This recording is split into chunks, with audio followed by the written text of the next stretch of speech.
Don't know if you say you don't know and you call a jump ball, you can't review it then, right? Don't you have to stick with it? Yeah, now yes, it's got to be a review before you can that's go. Probably it would have been a jump ball. So that's probably why he guessed, so that they could go to the monitor. That's a stupid thing to do. Let's bring up Pat. Pat, before you get to your point, from a refereeing standpoint, is that true? If the ref on the sideline did not know and just said, "Hey, I really don't know, it's a jump ball," they have to stick with that, right? They can't go to the monitor then? Yeah, there's three things that are working with this. So that lead official that was opposite table, he really didn't see it. He didn't have a good angle, and he didn't anticipate the play, and he had no clue. So that official that would be standing kind of near Paulie was too far towards the new front court and not hanging out close enough to the back court. He should have been closer to the baseline inbounds. Yeah, right. Yeah, so he didn't have a good look. He was the one that made the call, though, right? Yes, he was standing for me. He couldn't have seen it because he had to look through players to see who touched the ball. Right. So basically, that's the new trail official that's inbounding the ball on the baseline. That's his line. So he has to either A, make the call, or B, put his hand up and then look at the other official like, what do you got? Because I don't know. Didn't see it. Now here's the bigger problem with that whole scenario. The only reason Syracuse didn't get the ball is the indisputable video evidence. Obviously, everybody knows that. But here's the problem with that whole rule. They are going to keep the call on the floor because they don't have indisputable evidence. But that call on the floor was worth nothing, zero. Right. So since we're talking about officiating, I want to make it very clear that this is not even up for discussion. The official that missed the Cayenne foul, I think it was 0 blue. I can't remember if it was 0 or 6. I've watched it so many times, but that's not the point. He literally was close to the play. He did not see the foul. He had, I want to say it was 0 blue. His shoulder and back is what he was looking at because he was in a horrible position. If you look at some of the still images, you can see he's closer to the 3-point line than the cameraman. He needed to be at least 4 feet in towards that cameraman. And trust me, nobody feels worse about missing that call than him. These guys are trained professionals. If he had saw it, people are saying, oh, it's the end of the game, so he was holding his whistle. No, absolutely not. This guy gets paid $3,000 a game. He's going to make that call. These guys are so seasoned and trained, and he's made that call 1,000 times at the end of the game. He didn't see it. I tend to think ACC officials are going to swallow their whistles at the end of the games now because of what happened in the ACC tournament last year with Pitt. That was brutal, and so I don't know. It's a tough job. Pat, what's up? What are your thoughts on the program? Yeah, so all I want to say is, look, I think Red could be a decent coach when he's not stressed and under pressure. But unfortunately, that's part of being a head coach. You can kind of see when things are going well, he has just enough to get it done. But it's pretty evident to me with some of his stupid answers and his dumb press conferences that he's searching for answers. I mean, how many guys, even Tim would back me up. I don't think you guys will, but many people will back me up that he doesn't pass the ear test with his answers. People didn't like Boeheim's answers because sometimes we were just asking him, the media would be asking him, Coach, we really just want to know. We'd really just want to know. And he would get irritated with the question. Red doesn't get irritated with the question. I just don't think a lot of people like his answers. What is your take on that? Well, I mean, I think you're right about that, and I think that goes back to they're losing games, and so I think people would like his answers if they were winning. If they were winning, and that's part of a head coach that maybe he's not 100% comfortable with at the moment is dealing with the media after losses. It's maybe it takes him a little bit longer to kind of figure out what he wants to say than having to go out there 10 minutes after the game. I don't know. I mean, I would agree with Pat, though. I know his press conferences are kind of, off. There's something, especially when they lose. And I would agree with that. Yes.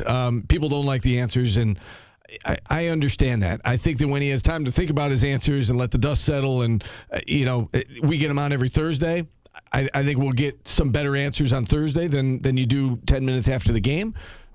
That's part of learning the job, and he's relatively new to it. But I would agree that most fans don't love the press conferences after losses.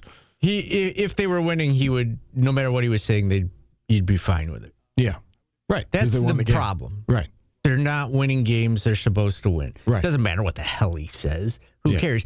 And what is the answer going to be? Even if it's, we screwed up, or this player did that, it doesn't matter what he said. You lost. You can't lose to Hofstra. Let's go to Brian. Brian, what's up? Hey, Steve. Hey, Paulie. I have an artist of the day suggestion. Okay. And the artist is Ludacris, and not because of the referee situation at the end of the game or the foul shooting or losing to Hofstra at home, but because of his one song in particular. It's getting hot in here, and it's getting hot on that seat, I think, for the coaches. I tend to agree with you. It is getting hot. I do think that's Nelly, though, isn't it? Yeah. Isn't Nelly? But Oh, my bad. Sorry about that. That was a ludicrous take. Yes, indeed. No problem, Brian. I appreciate you calling in, Brian. I like where he was going with that. But As long as he doesn't want to see him in a thong. That's Cisco, right? Yeah. Yeah, right. I'm glad we're laughing after the first segment here. It's our opening drive. It's brought to you by Burdick BMW of Cicero. I don't care about the press conferences. I don't care about him smile. Like, I saw on social media, people were mad because he was smiling at the ref. He was clearly smiling because that was clearly a "what the F are you doing" smile. You could tell. And nothing he can do is right. His facial expressions are wrong. Yeah, no. He's just got to win games right now, and everybody knows that. And I'm never going to be the guy who says, I don't like the way he talks. I don't like this. I don't like that about him. He's trying to win. He's got to win these games now. Right. Bottom line. Yeah. Yeah, I mean, that was a devastating loss. And I think you could tell in the post-game press conference, just how much he was devastated, and, even talking to the players in the locker room afterwards. I mean, that is a loss that takes the wind out of your sails. Well, but I think the disappointing thing is that the game before felt like a wake-up call. The St. Joe's game felt like a wake-up call. Yeah, but right? You just don't know how they're going to respond. I'm not as doomsday as everybody else, but also I know what the outcome is if they don't make the tournament. Everybody does. So there's no sense of getting angry. I agree with you that it's possible. I just think it's possible, but I've said they've just made they're taking the hardest route possible. We talked about what % chance they had to make the tournament, right? We've talked about this on and off, and it was somewhere around 50%, I think, right? I think we both, most were in the 40 to 60%. It's way less than that. Yeah, now. They're going to have to. I'd put it at 40, 35, 40 right now. Yeah, yes, to make the tournament. Yes, because I think if you beat Clemson, you're right. Everything's back to being you're one game ahead of the 8 ball again. Are you? Yeah, I think you are. You just can't lose to Georgia Tech, Pitt, BC, any of those things that occasionally happen to even the good teams in the conference. You just can't do that. I think the percentage for me is down to 20 right now. Okay. Still can be done, but it's... I'm not living in North Korea. It's my take, guys. Everybody's got takes. It's not a 50-50 proposition at the moment. They've got some work to do to get back to that point.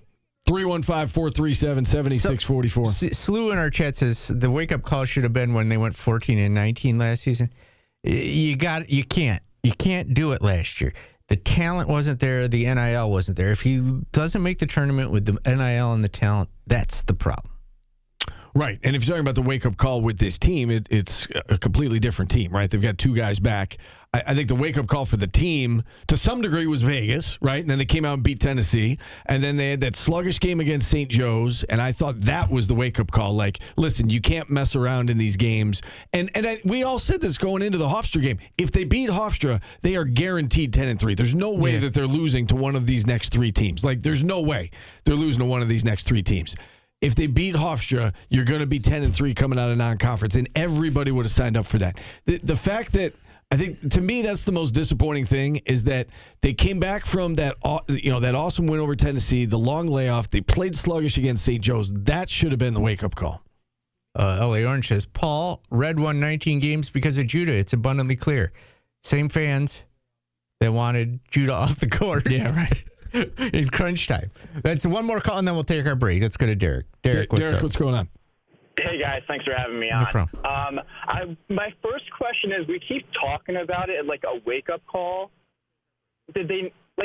Where's this wake-up call? If he hasn't gotten it already, Then he's going to lose his job. When is it going to come? So I'm not talking about wake-up call with the coach. I'm talking about the wake-up call with the team. Yeah. Right? Because they played sluggish against St. Joe's. How can that happen coming off the big win? Okay, whatever. Long layoff. We heard about the guys were sick in the locker room. Okay, they survived that one. That had to be, to me, that had to be the wake-up call for the players. Like, we can't keep messing around here. We got to win these games so that we don't, fall behind the eight ball, and that's where they are now. Anyway, Derek, continue. Yeah, no, and I agree with the players. They're getting paid now, so obviously a lot more responsibility falls on them. But I also think it's on the coach to wake them up, and Correct. we can't keep going like this. And then I would say, with Red and the staff, I think my biggest gripe with them is they just don't have an identity. And when you watch these games, you can see Hofstra come in with a game plan and a purpose. And I think when you watch the Syracuse team play, you really struggle to say, what are they good at? What's their game plan to stop the other team's best player? And it looks like they're trying to out-athlete and just be more talented than other teams, which these days that's not going to happen. Derek, let me ask you this. Did you feel the same way in Vegas? And the reason I say that is because, watching the Houston game, for instance, I felt like I saw an identity in that game. I will agree with you that I think the identity is inconsistent. I think they got away from it against St. Joe's and Hofstra, but I thought that against Houston, against Tennessee, for part of the Kansas game, it's that whole level 5 energy, and I know that it gets tired when he says it over and over again. But I feel like we saw that, and that's the identity. We're just not seeing it 40 minutes every single game in and game out. Do you agree with that? I agree with that. I think for them to be a tournament team, it can't just be we play hard. Yeah. And That's fair. They definitely played the first half of the season so far. I would say they played really hard.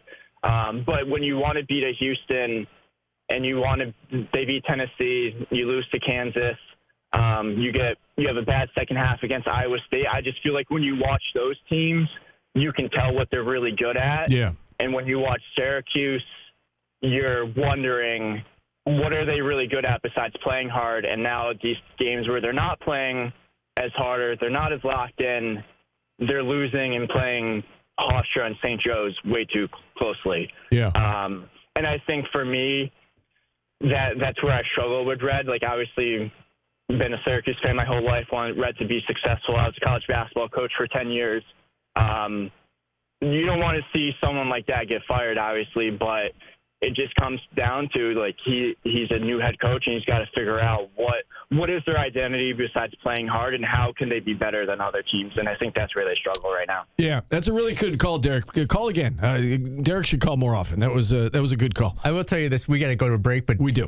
that Davis Cruz his agent should be getting calls from Pitt and Syracuse immediately. Here's the thing. You said that. I know we kind of went back and